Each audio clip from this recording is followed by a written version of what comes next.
প্রথম অধ্যায় নিম্ন শ্রেণীর জীব। ভাইরাস, ব্যাকটেরিয়া, ছত্রাক, শৈবাল, অ্যামিবা ইত্যাদিকে নিম্ন শ্রেণীর জীব বলা হয়। এদের মধ্যে ভাইরাস ও ব্যাকটেরিয়া ও অ্যামিবা অণুবীক্ষণ যন্ত্রের সাহায্য ছাড়াও দেখা যায় না।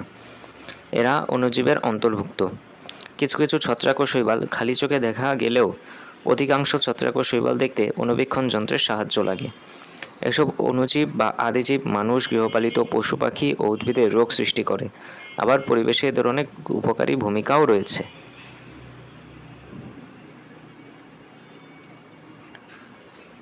পাঠ 1 ও 2, অণুজীব জগৎ। আমরা আমাদের চারপাশে অনেক জীব দেখতে পাই। এসব জীব ছাড়াও আমাদের পরিবেশে অনেক জীব রয়েছে যাদের খালি চোখে দেখাই যায় না। এদের নির্দিষ্ট কেন্দ্রিকাযুক্ত সুগঠিত কোষও নেই। এরা অণুজীব নামে পরিচিত। এসব অণুজীব থেকেই সৃষ্টির শুরুতে জীবনের সূত্রপাত হয়েছে।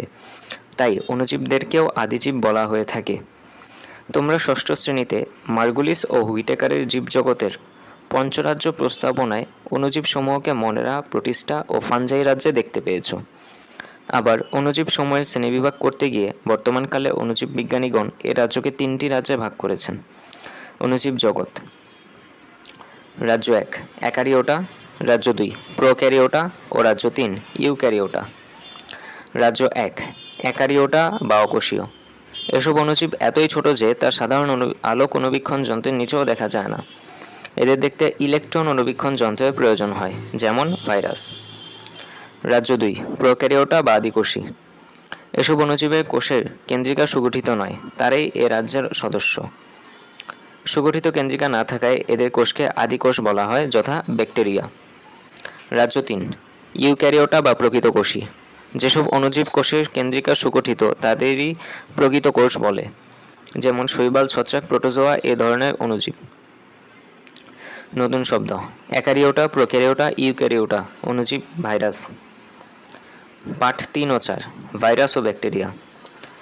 ভাইরাস, রিকেটস, ছত্রাক, ব্যাকটেরিয়া, শৈবাল, প্রোটোজোয়া ইত্যাদি বিভিন্ন ধরনের অণুজীব আমাদের পরিবেশে ছড়িয়ে ছিটিয়ে আছে।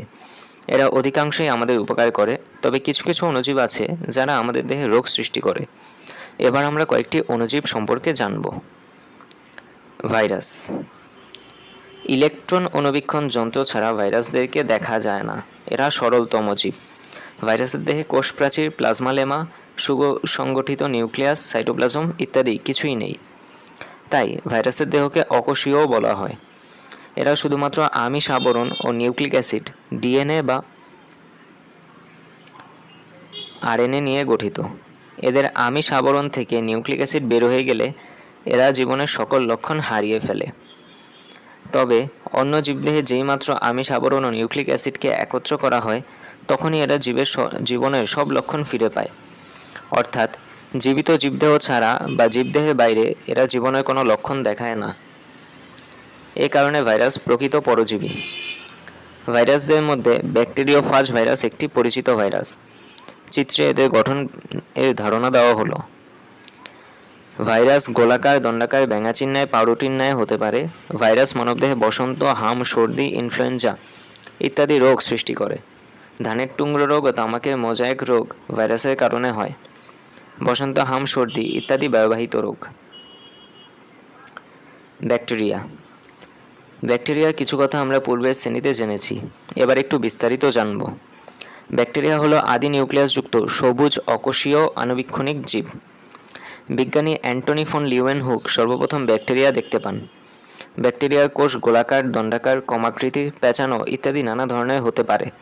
দেহের আকার আকৃতির ভিত্তিতে একে নিম্নরূপে শ্রেণীবদ্ধ করা হয়। কক্কাস। কোনো কোনো ব্যাকটেরিয়ার কোষের আকৃতি গোলাকার। এরা কক্কাস ব্যাকটেরিয়া। এরা এককভাবে অথবা দলবেঁধে থাকতে পারে, যেমন নিউমোনিয়া রোগ সৃষ্টিকারী ব্যাকটেরিয়া। বেসিলাস। এরা দেখতে লম্বা দণ্ডের ন্যায়। ধনুষ্টঙ্কার, রক্তামশায় ইত্যাদি রোগ এরা সৃষ্টি করে।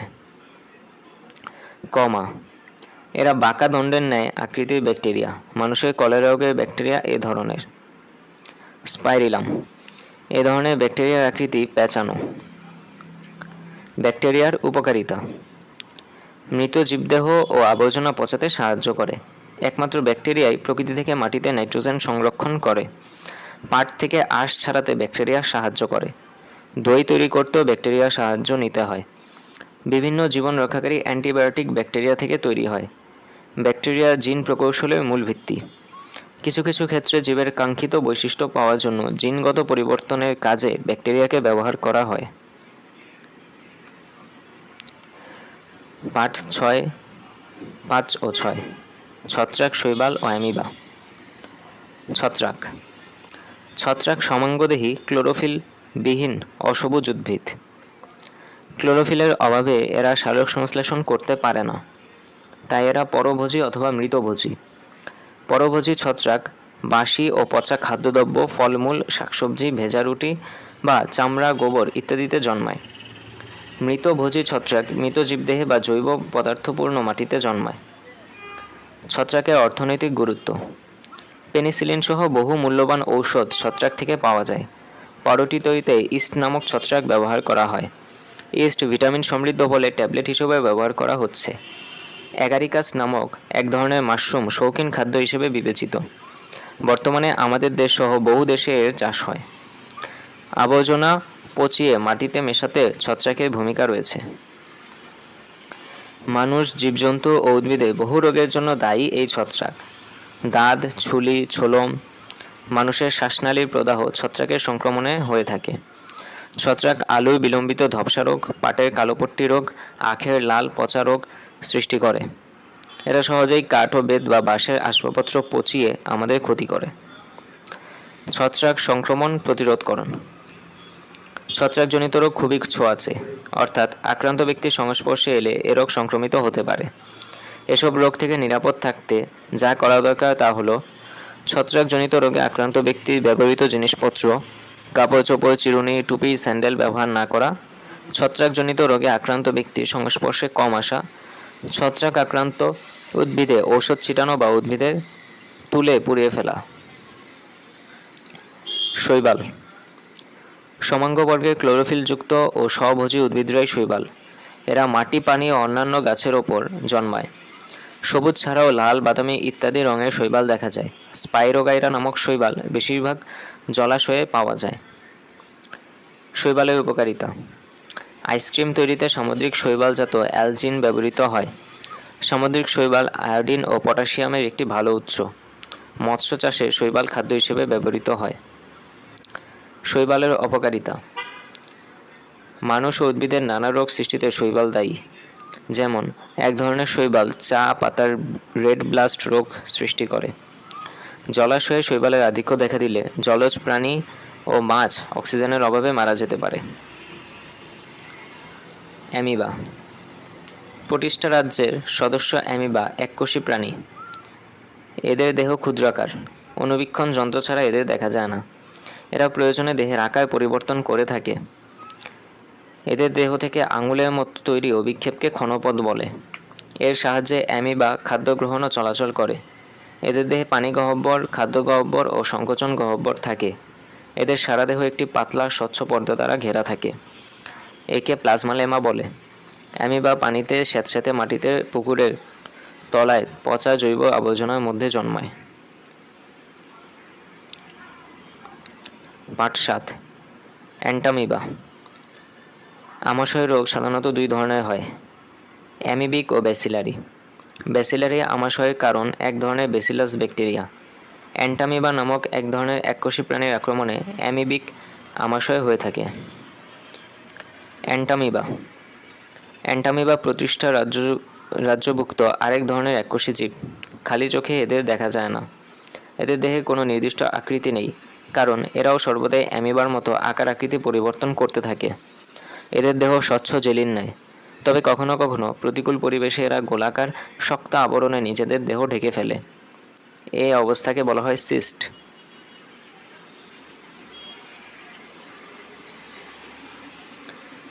এরা পরজীবী হিসেবে মানুষ, বানরজাতীয় প্রাণী, বিড়াল, কুকুর, শূকর ও ইঁদুরের বৃহদন্ত্রে বাস করে।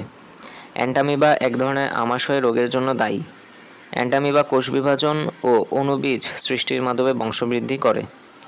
স্পোরুলেশন পদ্ধতিতে একটি কোষের প্রোটোপ্লাজম বহুখণ্ডে বিভক্ত হয়ে ক্ষুদ্র ক্ষুদ্র অণুজীব বা স্পোর্স গঠন করে।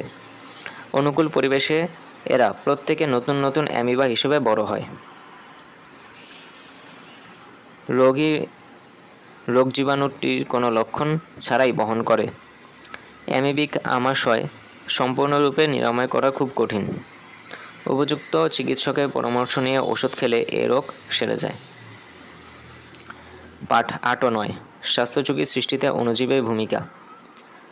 ব্যাকটেরিয়া জীবাণু দেহাভ্যন্তরে বিভিন্ন প্রক্রিয়ায় প্রবেশ করতে পারে। অপরিষ্কার হাত জীবাণুর জন্য একটি সুবিধাজনক বাহন, যার সাহায্যে সহজেই এরা মুখ গহ্বরে ঢুকে যেতে পারে। আমরা যে জামা কাপড় ব্যবহার করি তাতে লেগে ব্যাকটেরিয়ার স্পোর স্থানান্তরিত হতে পারে। বাতাসে যে ধুলোবালি উড়ে বেড়ায় তার সাথে অতি সহজেই ব্যাকটেরিয়া তার স্পোর এক স্থান থেকে অন্য স্থানে যেতে পারে। হাত মেলানোর মাধ্যমেও ব্যাকটেরিয়া একজন থেকে অন্যজনে অতি সহজেই স্থানান্তরিত হতে পারে। পচা ও বাসি খাদ্যের মাধ্যমে জীবাণু সহজেই ছড়ায়। কলেরা ও টাইফয়েড ব্যাকটেরিয়াজনিত রোগ। ভাইরাস, ব্যাকটেরিয়া, অ্যান্টামিবাজনিত রোগ একসময় খুবই ভয়াবহভাবে ছড়িয়ে যেত। নিরাপদ পানির অভাবে এমন হতো। যত্রতত্র মলমূত্র ত্যাগের কারণে জনস্বাস্থ্যজনিত সমস্যা সৃষ্টি হয়। এসব মলমূত্রে যে জীবাণু থাকে তা ভক্ষণকারী অন্য জীব এগুলোকে ছড়িয়ে দেয়। এছাড়া বৃষ্টি বা জোয়ারের পানিতে এগুলো দূর দূরান্তে ছড়িয়ে পড়ে। আমাদের দেশে অনেক স্থানে স্বাস্থ্যসম্মত পায়খানা নেই এবং এসব অঞ্চলে মানুষ মাঠ বা কাঁচা পায়খানা ব্যবহার করে। অ্যান্টামিবায় আক্রান্ত ব্যক্তির মল মাটিতে মিশে যায়। এ মাটি হাতে লাগলে বা এ মাটিতে যে সবজি চাষ করা হয় তাতেও এ জীবাণু লেগে থাকে। সবজির ভিতরেও এরা প্রবেশ করে। রান্নার পরেও দেখা যায় ওই জীবাণু তখনও বেঁচে আছে। এভাবে অ্যান্টামিবা সংক্রমিত হয়। ভাইরাস দ্বারা আক্রান্ত হলে অনেক সময় 2 থেকে 4 দিনে এমনি রোগ সেরে যায়। তবে কিছু মারাত্মক রোগ আছে যার জন্য দীর্ঘমেয়াদী চিকিৎসার প্রয়োজন হয়।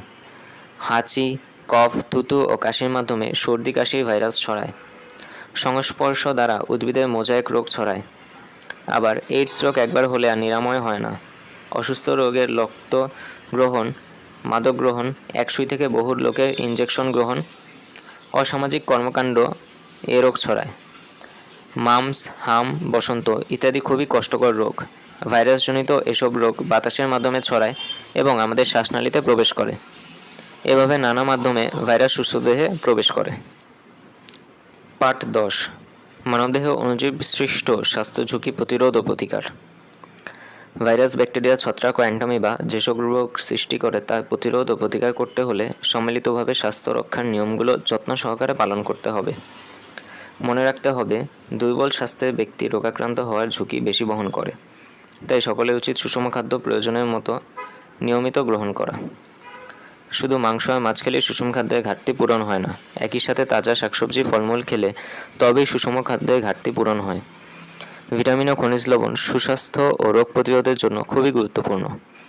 এরপর আসে স্বাস্থ্যসম্মত পায়খানা ব্যবহার, স্বাস্থ্যবিধি মেনে হাত ও মুখ পরিষ্কার করা, নিয়মিত দাঁত ব্রাশ করা, হাতের নখ কাটা ও সাবান ব্যবহার করে গোসল করা। রাস্তাঘাটে যত্রতত্র থুতু বা কফ না ফেলা। পথ চলতে বিশেষ করে ধুলোবালি উঠছে এমন স্থানে চলাচলের সময় অবশ্যই মাস্ক বা রুমাল ব্যবহার করতে হবে। হাঁচি বা কাশি দেওয়ার সময় অবশ্যই মুখে ও নাকে রুমাল চাপা দিতে হবে। রুমালে সর্দি মুছলে অবশ্যই বাসায় ফিরে তা ধুয়ে ফেলতে হবে। তোমরা সম্ভব হলে নাক ঝাড়ার জন্য টিস্যু পেপার ব্যবহার করতে পারো। আক্রান্ত ব্যক্তির ব্যবহার্য কোনো কিছু ব্যবহার বা স্পর্শ এড়িয়ে চলা উচিত। খাবার পানি নিরাপদ হওয়া খুবই জরুরি। কলেরা, টাইফয়েড ইত্যাদি ব্যাকটেরিয়া সৃষ্ট রোগ থেকে বাঁচতে অবশ্যই নিরাপদ পানি ব্যবহার করতে হবে। পান করা, গোসল করা, কাপড় কাচা, বাসন ধোয়া ইত্যাদির জন্য নিরাপদ পানি ব্যবহার করা উচিত। আর্সেনিকযুক্ত টিউবওয়েলের পানি নিরাপদ। পুকুর ও নদীর পরিষ্কার পানীয় ব্যবহারের পূর্বে ভালোভাবে ফুটিয়ে নিতে হবে। মানুষ ও পশু পাখি আক্রান্ত হলে তাদের চিকিৎসা করতে হবে। তবে ভাইরাস যেমন ব্লাড ফ্লুতে আক্রান্ত হলে পাখি মেরে মাটিতে পুঁতে রাখতে হয়। ম্যাড কাউ ও অ্যানথ্রাক্স রোগে আক্রান্ত গরু মহিষও মেরে ফেলা উচিত, কারণ এর চিকিৎসা চলাকালীন অন্যান্য পশু আক্রান্ত হতে পারে। এলাকার সবাইকে স্বাস্থ্যসম্মত জীবনযাপনে উৎসাহিত করতে হবে। কিভাবে এসব জীবাণু মানবদেহে ঢুকে পড়ে এবং কী করলে এদের প্রতিরোধ করা যাবে সে সম্পর্কে নিজে ভালোভাবে জানতে হবে। বিদ্যালয়ে, মসজিদে, মন্দিরে, খেলার মাঠে, বাজারে যেখানেই লোক সমাগম বেশি সেখানে এ বিষয়ে আলোচনা শুরু করা যায়। এ ব্যাপারে মানুষকে সচেতন করাটাই সর্বশ্রেষ্ঠ প্রতিরোধ। রোগাক্রান্ত হলে অবশ্যই রোগীকে একজন ভালো চিকিৎসকের নিকট গিয়ে পরামর্শ নিতে হবে। প্রয়োজনে ঔষধ সেবন করতে হবে। হাতুড়ে ডাক্তারের চিকিৎসা রোগ নিরাময়ের বদলে রোগ জটিল স্তরে পৌঁছে যায়। এ ব্যাপারে আমাদের সকলের অনেক দায়িত্ব রয়েছে। এ অধ্যায়ে আমরা যা শিখলাম: ভাইরাস, ব্যাকটেরিয়া, ছত্রাক, অ্যামিবা ইত্যাদি নিম্ন শ্রেণীর জীব। ভাইরাস অকোষীয় জীব। ভাইরাস, ব্যাকটেরিয়া, ছত্রাক ও অ্যামিবা ইত্যাদি রোগ সৃষ্টিকারী জীব। পানি, বায়ু, অপরিচ্ছন্ন হাত রোগ জীবাণু ছড়ায়। স্বাস্থ্যসম্মত জীবনযাপন রোগ প্রতিরোধ করে। দ্বিতীয় অধ্যায়: উদ্ভিদ ও প্রাণীর কোষীয় সংগঠন। প্রাকৃতিক পরিবেশে ক্ষুদ্রাতি ক্ষুদ্র জীবদেহ থেকে শুরু করে অতি বৃহদাকার ও উচ্চ শ্রেণীর উদ্ভিদ ও প্রাণীদেহের সাংগঠনিক ও কার্যপ্রণালীতে প্রচুর মিল অমিল রয়েছে। সকল জীবদেহের মধ্যে সাধারণত মিল বা সাদৃশ্যটি হল যে জীবন মাত্রই কোষ দ্বারা গঠিত।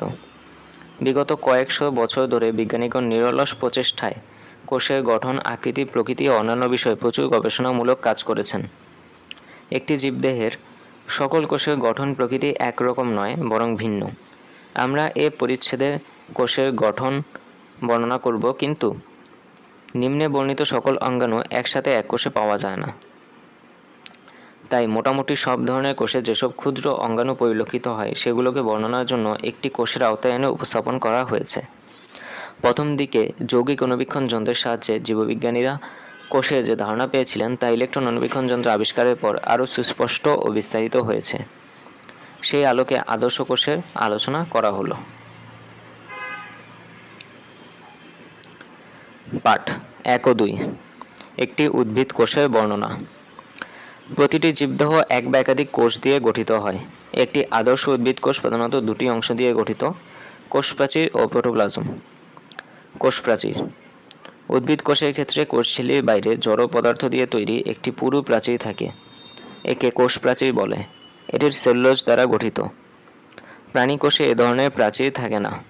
প্রাণী কোষে আবরণটি প্লাজমা পর্দা দিয়ে গঠিত। কোষের সজীব অংশকে রক্ষা করা এবং কোষের সীমারেখা নির্দেশ করা কোষ প্রাচীরের প্রধান কাজ। প্রোটোপ্লাজম। প্রোটোপ্লাজম নানাবিধ কোষের অর্ধতরল জেলির ন্যায় আঠালো, দানাদার, বর্ণহীন সজীব অংশ। প্রোটোপ্লাজম নানাবিধ বিক্রিয়ার ফলে জীবনের বৈশিষ্ট্যগুলো পরিলক্ষিত হয়। এটি বিভিন্ন জৈব ও অজৈব যৌগ সমন্বয়ে গঠিত। প্রোটোপ্লাজমে পানির পরিমাণ সাধারণত 67 থেকে 90 ভাগ। প্রোটোপ্লাজম কোষের প্রধান দুটি অংশ সাইটোপ্লাজম ও নিউক্লিয়াস ধারণ করে। সাইটোপ্লাজম। কোষের সাইটোপ্লাজমের নিউক্লিয়াসের বাইরে জেলিনময় অংশকে সাইটোপ্লাজম বলে। সাইটোপ্লাজমের অভ্যন্তরে অবস্থিত কোষের বিভিন্ন জৈবনিক ক্রিয়াকলাপের সাথে সংশ্লিষ্ট সজীব বস্তুসমূহ একত্রে সাইটোপ্লাজমীয় অঙ্গাণু বলে। একটি আদর্শ কোষে সাধারণত নিম্নলিখিত অঙ্গাণুগুলো দেখা যায়: plastid, mitochondria, Golgi body, endoplasmic জালিকা, রাইবোজোম, লাইসোজোম ও সেন্ট্রিওল।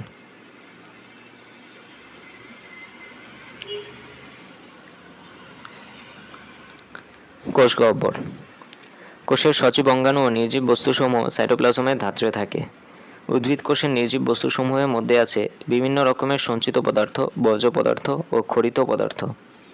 কোষের সাইটোপ্লাজমে তরল পদার্থপূর্ণ কোষরস ছোট ছোট গহ্বর থাকে, তাকে কোষ গহ্বর বলে। প্রাণী কোষে সাধারণত কোষ গহ্বর থাকে না, তবে কোনো কোনো কোষে যদি থাকে তা আকারে খুব ছোট। উদ্ভিদ কোষে কোষ গহ্বর বেশি থাকে এবং আকারে বড় হয়। নানা প্রকার জৈব অ্যাসিড, লবণ, শর্করা, আমিষ ইত্যাদি কোষ গহ্বরে দ্রবীভূত অবস্থা থেকে কোষরস প্রস্তুত করে। পাঠ 3 থেকে 5। কোষ অঙ্গাণুগুলোর পরিচয়। সাইটোপ্লাজমের সুনির্দিষ্ট আবরণীযুক্ত সজীব কোষগুলো কোষ অঙ্গাণু। নিচে এগুলোর সংক্ষিপ্ত আলোচনা করা হলো। প্লাস্টিড। সজীব উদ্ভিদ কোষে সাইটোপ্লাজমে বর্ণহীন অথবা বর্ণযুক্ত গোলাকার বা ডিম্বাকার অঙ্গাণুকে প্লাস্টিড বলে। সাধারণত প্রাণী কোষে প্লাস্টিড নেই।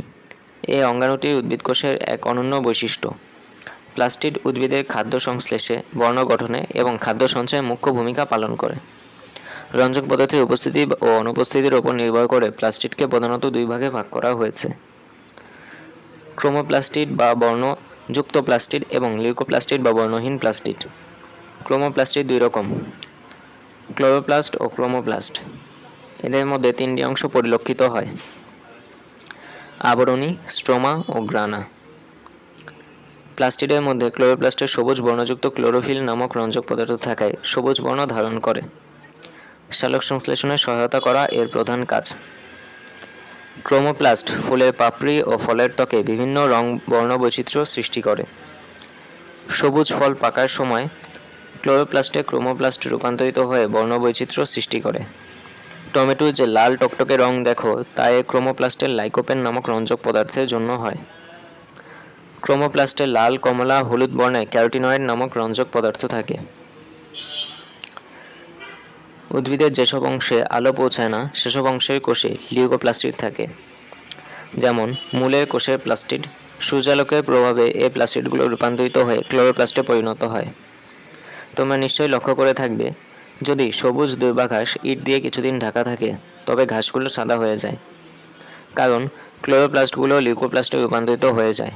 পরবর্তীতে ইট সরিয়ে নিলে সূর্যের আলোয় ঘাসগুলো আবার সবুজ বর্ণের হয়ে যায়। এতে প্রমাণিত হয় যে এক ধরনের প্লাস্টিড রূপান্তরিত হয়ে অন্য প্লাস্টিডে পরিণত হয়। মাইটোকন্ড্রিয়া। সবুজ উদ্ভিদ ও প্রাণী কোষের সাইটোপ্লাজমে বিক্ষিপ্তভাবে ছড়িয়ে থাকা ছোট ছোট দণ্ডাকার অঙ্গাণুগুলোকে মাইটোকন্ড্রিয়া বলে। এক বচনে মাইটোকন্ড্রিয়ন। প্রতিটি মাইটোকন্ড্রিয়ন দ্বিস্তর পর্দা দ্বারা আবৃত থাকে। এর বহিঃপর্দাটি মসৃণ, কিন্তু অন্তঃপর্দাটি আঙুলের মতো অনেক ভাঁজ সৃষ্টি করে। এদেরকে ক্রিস্টি বলে। জীবের যাবতীয় বিপাকীয় কাজের শক্তি উৎস হচ্ছে মাইটোকন্ড্রিয়া। এই জন্য মাইটোকন্ড্রিয়াকে কোষের পাওয়ার হাউস বলে। সবুজ উদ্ভিদ কোষে এর সংখ্যা বেশি, তবে প্রাণীর যকৃৎ কোষে এর সংখ্যা সহস্রাধিক।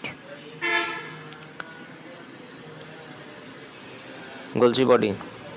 এগুলো পর্দা ঘেরা গোলাকার বা সূত্রাকার অঙ্গাণু যা নিউক্লিয়াসের কাছে অবস্থান করে। উৎসেচক ও হরমোন ইত্যাদি ক্ষরণ করা এর কাজ।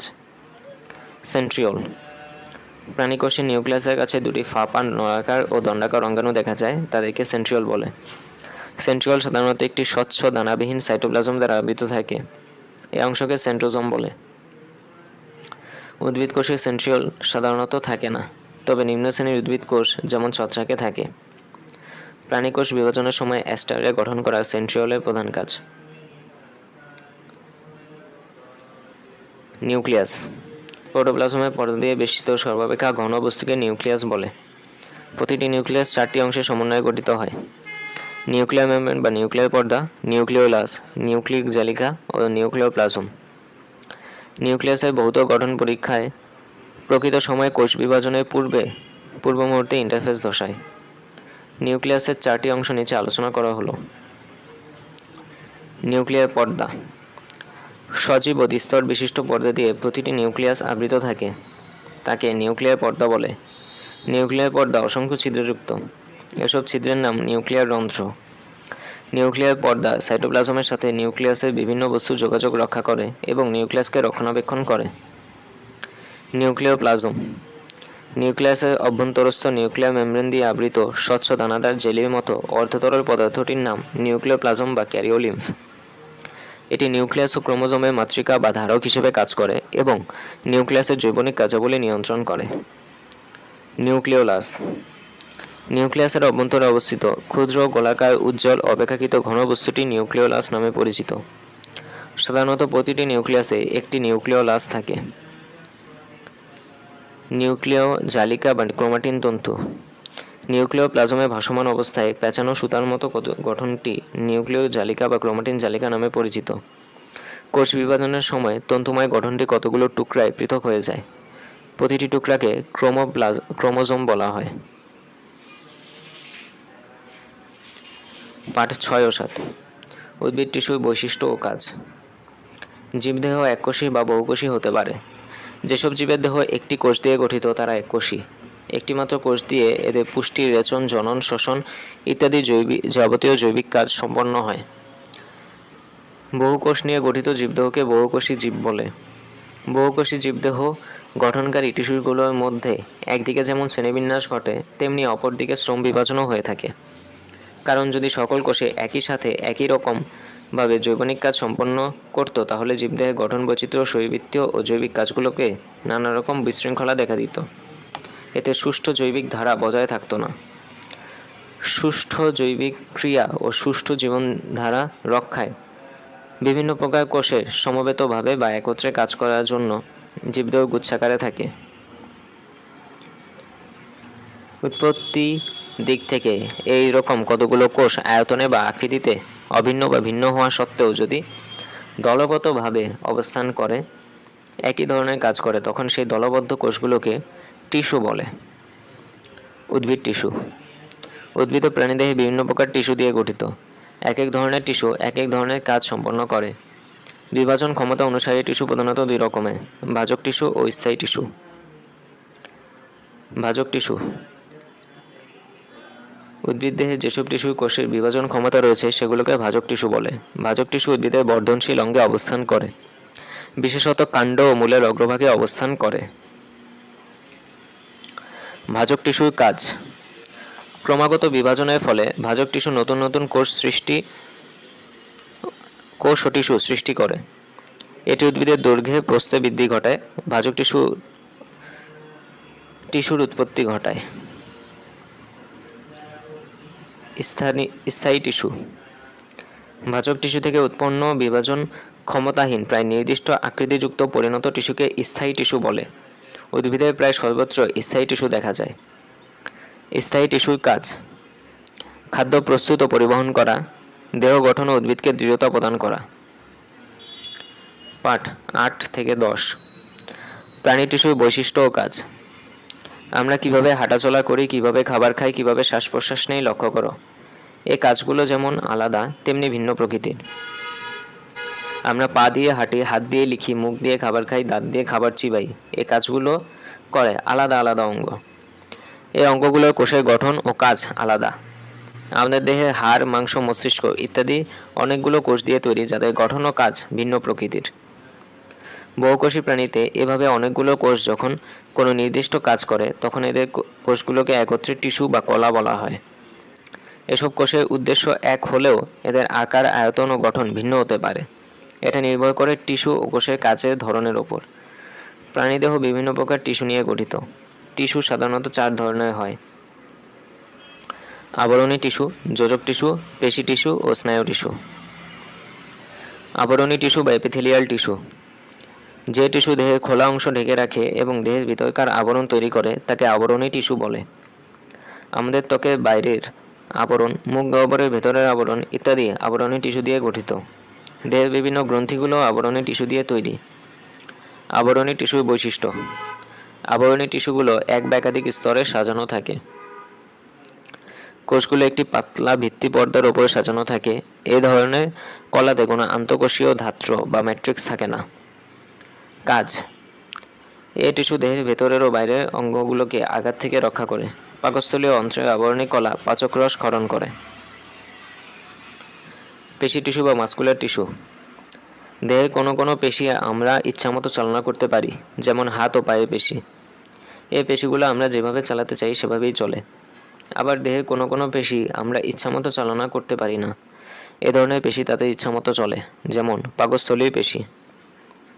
এ অধ্যায় থেকে জানলাম পেশি 2 প্রকার: ঐচ্ছিক পেশি ও অনৈচ্ছিক পেশি। ঐচ্ছিক পেশি: আমরা যখন কোনোই বাঁকা করি তখন ঊর্ধ্ববাহুর সামনের দিকে পেশি সংকুচিত হয়ে নিম্ন বাহুকে টেনে বাঁকা করে। যে পেশি আমরা ইচ্ছামতো সংকুচিত ও প্রসারিত করে দেহের বিভিন্ন অঙ্গ সঞ্চালন করতে পারি তাকে ঐচ্ছিক পেশি বলে। মানবদেহে ঐচ্ছিক পেশির সংখ্যা বেশি। এ পেশি হাড়ের সাথে লেগে থাকে, আমাদের অঙ্গ নড়াচড়া করতে সাহায্য করে।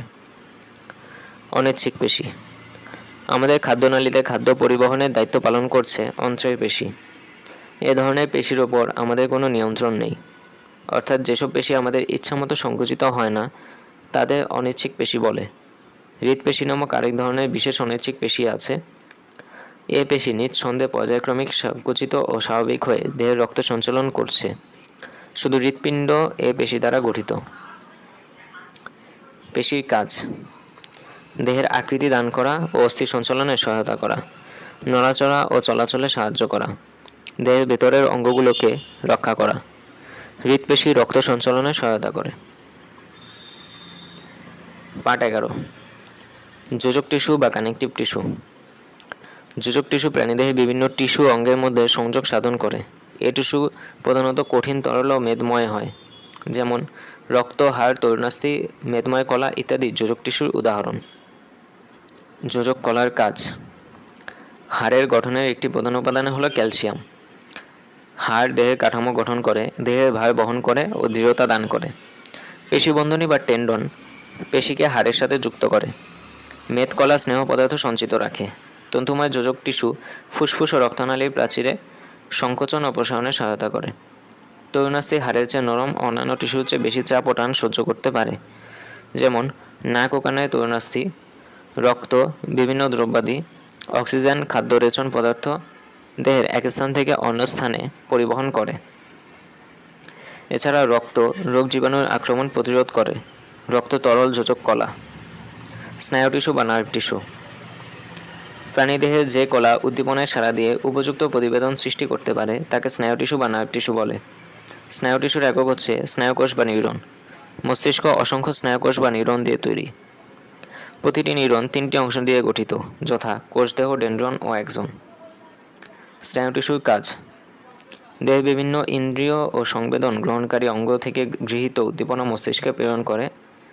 দেহের কার্যকর অংশ এ উদ্দীপনায় সাড়া দেয়, যেমন মশা কামড়ালে এ অনুভূতি মস্তিষ্কে পাঠায়। মস্তিষ্ক হাতকে এ কথা জানায়, তখন হাত মশা মারার চেষ্টা করে। উদ্দীপনা বা ঘটনাকে স্মৃতিতে ধারণ করে। দেহের বিভিন্ন শরীরবৃত্তীয় কাজের মধ্যে সমন্বয় সাধন করে। এ অধ্যায়ে আমরা যা জানলাম।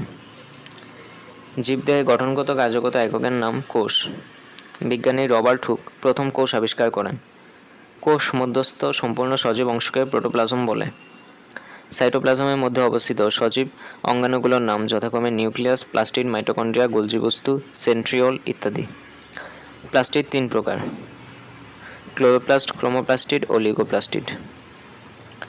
মাইটোকন্ড্রিয়াকে শক্তির ঘর বলা হয় কারণ শ্বসন প্রক্রিয়ায় উৎপন্ন শক্তি মাইটোকন্ড্রিয়াতে সঞ্চিত থাকে।